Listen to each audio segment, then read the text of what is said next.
Welcome to the Luxury Listing Specialist Podcast with Michael LaFido, where top luxury agents reveal their best practices, plus interviews with real estate industry influencers, thought leaders, and luxury marketing experts. You'll come away from each episode with new strategies and tactics to dominate high-end homes in any market. And now for the latest episode of Luxury Listing Specialist. Here's your host, luxury real estate expert, coach, and trainer, Michael LaFido. Welcome back to another episode of the Luxury Listing Specialist Podcast. You're in the right place if you're looking to work smarter, not harder, although it's not easy.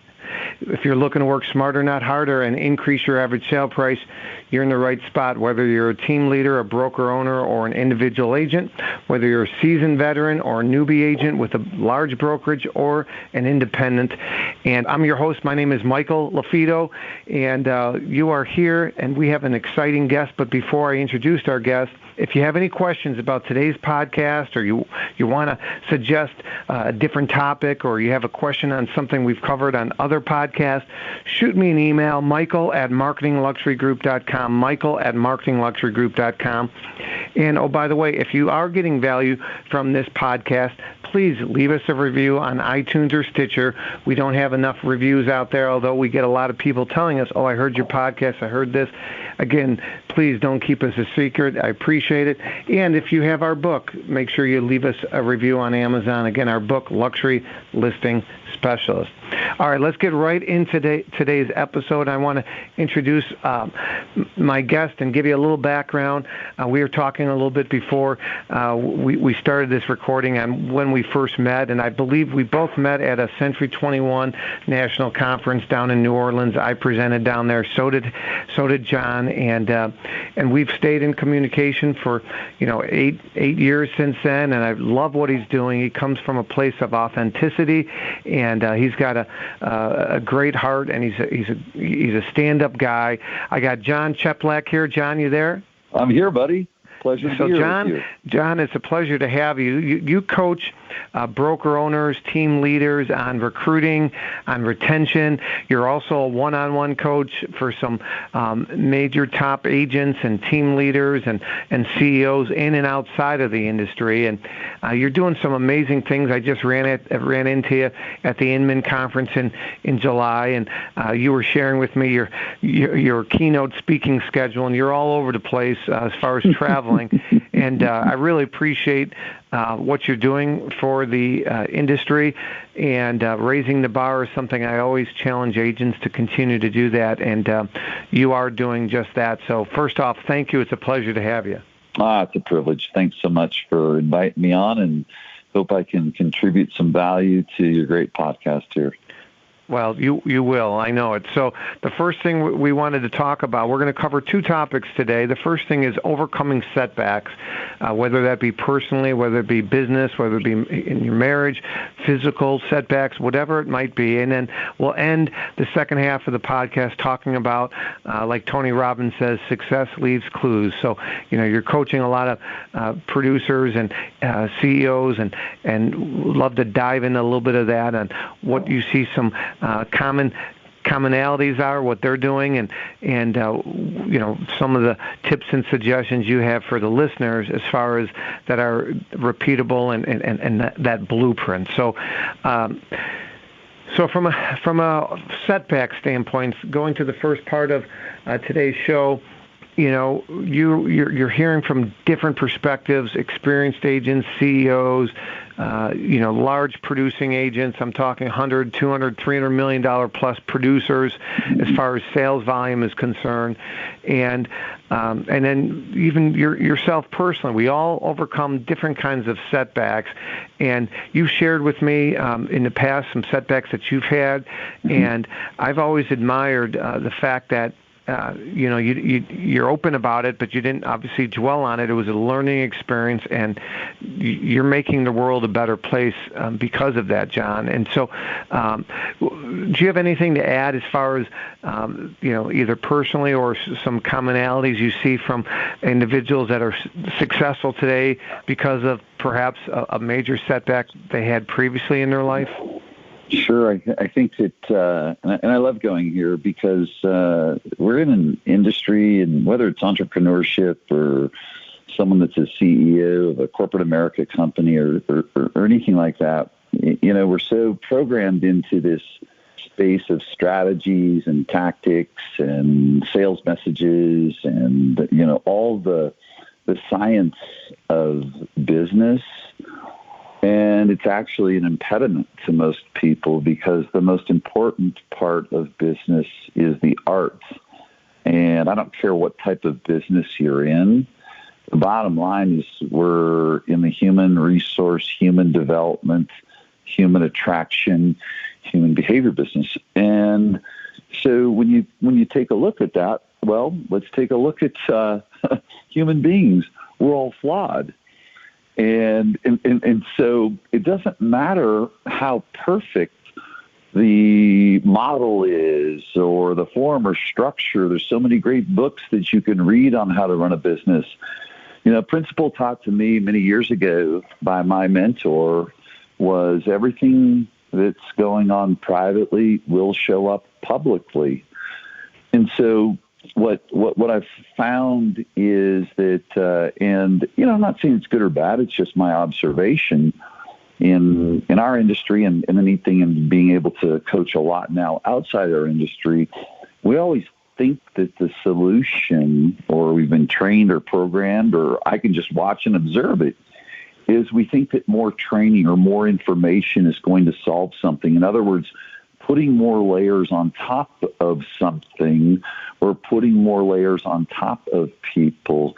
And what it does is it paralyzes people, it overwhelms people, when the real moment of productivity and growth takes place when we go layers deeper within human beings. And so if you look real closely at the people that have risen to super high levels, we've all had an experience. We've all had a moment. I would liken it to, and not extreme, but we've all had a drama or a trauma in our lifetime, whether it's in childhood or whether it's in our adult life, whether it's divorces, partnership breakups, just anything personally challenged with family members. And so what I've found is that the people that have performed at the highest level, number one, highly competent and committed, but they have taken a moment, some point in time, if you sit down with most of them, and it's that moment of impact, and not a positive impact, but one that's caused pain, one that then from that pain creates fear going forward. They have this magical piece inside them of the ability to transmute fear or doubt or low self-worth, the normal things that everyone has, and transmute it into motivation. So, we've all got our stuff, and that's the piece is whereas I would say 95 to 97% of our human population is paralyzed by fear, and they hold on to a story. The highest performers had a moment that they saw as a catalyst, and it was their history that they use as a contrast to see there is better. And based on that knowing, they've used the experiences as a space to catapult them into other levels and break through doorways of fear. That, I would say, is a common theme, because what would shock most people, and I'm real fortunate. I mean, I get to talk to about 80 people now a week on coaching calls. Man, and me too, all of us, we're all the same. Is their self-doubt, their fears, their concerns, all the things, they've got it too, but they've just decided to look at it in a different way. The one thing that I say to people, and some don't like it, but feelings are a choice. Feelings are a choice. And based on the experiences that are happening, what do you choose to do? How do you choose to feel? Because every outcome really starts with how we feel, Mike. So yes, it's overcoming. And even it can happen too. I look at my career was really successful, and then I hit some moments in my life that I've been very transparent about, with, successful as an agent, branch manager, then executive, and battled alcoholism the whole time until fortunately there was a moment where, and I think it's where it really turned the corner for me in working with other people. Not that I work with a bunch of alcoholics, Sure. but just a moment. My drama, my trauma. I had to go all in, double down on my personal development. And an interesting thing happened when I went there and pushed business to the side. Sure, I had skill sets and experiences. When I doubled down in that space, an interesting thing happened with my business. It just, it went beyond and continues to my wildest dreams. And so, knowing that and trusting that other people have their experiences, they have experiences and challenges. B, me staying true to it and serving the human being first, and their willingness to walk through it. So it's a reality, and that's where the solution is in business growth. It really is, man. Well, I appreciate you sharing that, both personally as well as your experience coaching people. The mindset, we talk about it. Matter of fact, it's really our second module in our certification. We talk about building your foundation, and that really stems around the mindset. You talked about fear. I use the term limiting beliefs. We all have them. And you referenced feelings are a choice. And, before you and I got on this call, we were catching up a little bit, and you talked about how you're grateful. And I think, grateful it's such a, I think that encompasses kind of where you're at with things, right? I know you're a competitor, and I know you want to get better, and you want to make your 80 coaching clients a week better. But on the same token, appreciating what you have, is part of being grateful. Content isn't a bad thing. Many times we hear the word contentment as being totally happy with where you're at, and you're not motivated. You don't want to get better, but that isn't the case. So really appreciate you sharing some of those common denominators that many people have when they have some kind of setback, whether it be personal, physical. I tell people all the time that the windshield is 50 times larger than that rear view mirror. And I can't even say the word rear view mirror syndrome 3 times fast, but too many people have rear view mirror syndrome, and they keep looking in that back, that rear view mirror and looking back, the what ifs, and the what ifs, and that'll paralyze you.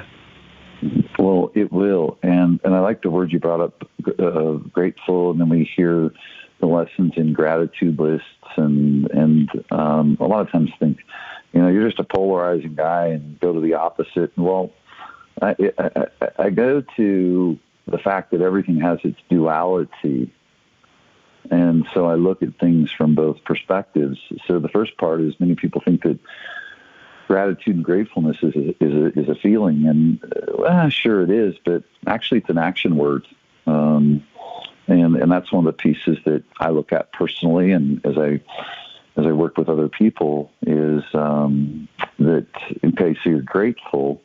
I'll know that you're grateful based on the actions that you take today that demonstrate that.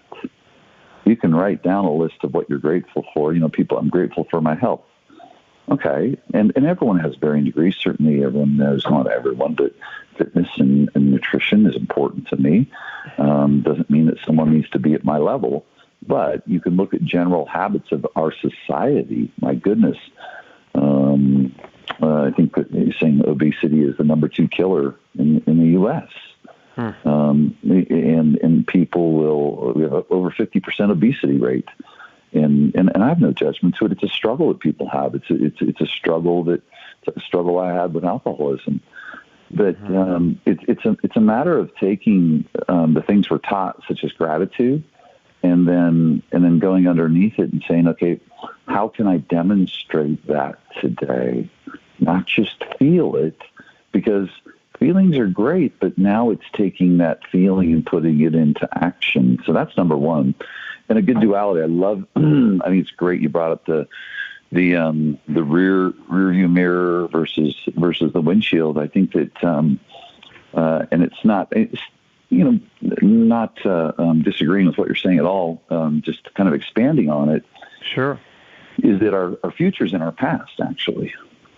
Our future's in our past. And what you alluded to, which makes total sense, is many people sit in that past, or they haven't accepted it, or they reject it. And so when you reject it and you resist it, well, you're rejecting yourself. It's a part of you. What happens, and this is the really neat thing in the personal development space, this is where the breakthroughs come through. I mean, you look at video right now and how important it is, yet, and how long we've been hearing about it, yet the low percentage of people using it in our industry. Mm-hmm. I mean, it's amazing. And you know what, Mike, it's not about knowing how to push selfie mode. It's not about knowing how to push the red video button. It's about worrying about what people think about us. It's about worrying about acceptance. And so that's a personal development thing. It's not a video thing. That's what's so interesting. So where the rear view mirror is your friend is that when you can, as we talked in the beginning, when you can look at the experiences, the moments personally and professionally, and actually embrace them as a classroom, as a catalyst, or as a contrast, and at the same time have a vision going forward, those two together are massive. Great gratitude as an action word. Okay, I wrote my gratitude list down. How am I going to demonstrate that today? I'm grateful for my career. And then carrying an energy forward with you daily, whereas, okay, I had that gratitude. So what am I doing? You know, I'm in a space, it's, and I always love to give attribution, but it was one of the gurus, and he had said, a spiritual guru, and he was talking about people, you know, I want my dream car. And if I get my dream car, it's going to be amazing. And so then someone's got their dream car, but now they're sitting in LA traffic and they're miserable. And he's like, but wait a minute, you're in your dream car. Right. You know, I mean, just those subtle things that I grab and strive to pay attention to. Goodness, I have multiple coaches because I need another pair of eyes, keeping myself into the space I'm in, because we all revert back to form. Our old behaviors, you can't avoid them. You can't reject them. You can't dismiss them. They're a part of you. It's the great analogy, and where we work with leaders that want to grow, whether they're doing good and they want to do great. Doing great, they want to get at least. No matter where everyone's at, is what I share with humans is that the brain is like a computer. And if we remember in the day, we don't see it as much anymore, but my computer's running slow. Gosh, it's making me, it's about, bam. And then it crashes only at the worst possible time. Only at the worst possible time. Well, because there was a virus running around. Well, every one of us has a virus running around. And what happens is, you know, that virus is running way in the background of the computer, and maybe you weren't paying attention or missed it, and then it crashes. Well, people don't pay attention. They try and move the virus, the drama, the trauma, the time they were picked on, the time they felt abandoned, any of those things, and they don't bridge the gap there. That's where the gap is. Like, and that's the work. And so it's that ability to accept all the experiences that we've had, because I've studied a lot of Carl Jung's work, and we see quotes and memes, that which we resist persists. Well, what's it mean? It means exactly what I just demonstrated right there. Well, this is a perfect setup, basically, for the second part of what we're going to talk about is, you know, success leaves clues. And part of that is exactly that, right? When we do get kicked in the shins or we do have a setback, you know, what you just talked about, right? That's one of the common denominators that you probably see with the 80 people that you're coaching, whether they be a CEO or a top top agent. What are some other common denominators that you see with your top producing team leaders, agents, brokers, CEOs, from coaching them? Sometimes they say teacher learns best. I mean, what are you learning from some of these top people you're coaching? Sure. Their two greatest skills that either they have or just obsessed with evolving: empathy and their emotional maturity. Period. So, say that one more time.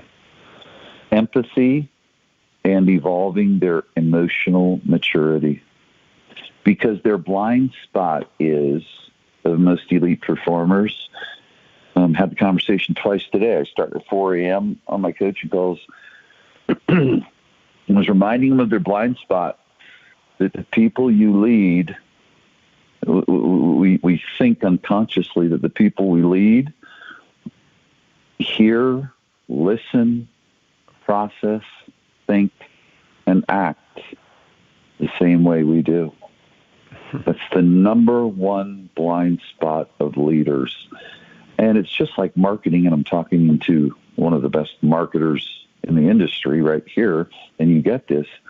It's just like marketing. Marketing is about enrolling people. You're trying to enroll people to your program, your product, your service, the experience. Well, leaders are trying to enroll people to their vision. Well, just like in marketing, you've got to meet people where they're at. It takes empathy to do that. It takes emotional maturity to do that. Because if you don't create this deep psychological and emotional bond with the people you lead, then what you say falls on deaf ears, except for that small percentage that's just going to make it happen either way. See, because no one's inspired by someone else's to-do list. Self-discovery is the number one way to get a human being to make a choice, make a change, move into higher productivity. So it's really focusing on, I would say, and them recognizing and having the willingness, because I will have some people forward that have been hired performers by sheer force and terror. And when I say sheer force and terror, grit, courage, and massive competency. I mean, everyone I coach is a lot smarter than me, and it's that way. But it's that ability to recognize that, whoa, it's not about some new tactical scientific thing that's going to move it. Listen, Mike, these guys that you sit with and hang out with and are your peers, I mean, they know how to make money. They know how to make money. They know how to generate leads. They know how to convert leads. They are revenue-producing machines. The key piece is then really growing and expanding our ability to facilitate growth with other human beings, period. Yeah. Well, I love, you talking about with other human beings. I spoke at this event in June of 2018 called the Lab Coat Agents event. And oh, sure, yeah. You know those guys. They're doing some great. They have 100,000 members in their group, and there was a presenter there that talked about, hey, we're all going to pass away, and on your headstone, on your gravestone, of course you're going to have your name and your birth date and the day you pass away. But imagine if it said number of lives affected, and had a number. What will your number be? And it really struck me, because I know, you're coaching 80 people, but it's much more than. I mean, one of the guys you're coaching out of Nashville, he runs a large team, and do you know how many thousands of people they're helping buy and sell a property and close out chapters of their lives and open up chapters of their lives? So it's much more than those 80. For me, people say, well, why do you coach and consult and speak? I said the thought of selling an extra 50 to 75 homes a year doesn't excite me, but I mean, I'm impacting thousands of individuals, and you're doing the same thing. So I'd like all of you, that's kind of what I'd like to leave this message with as far as success leaves clues, is how does it work in each of your lives? I want you to take some time to think about on your gravestone, if it says number of lives affected and it's blank, what do you want yours to say? That's how I want to be remembered, as somebody that affected lives, that lifted others up, that was humble, was kind, and was a leader. And that's one of our former coaches, John Smith, used to say that all the time. He said, be a leader, be kind, and be humble. So those are some 3 simple tasks, but they're difficult, right? I mean, when someone cuts you off, when you're having a tough day, when you're hangry, right? You're hungry and you're angry. Yeah. That's really when we're tested. I feel like that's the ultimate test. So.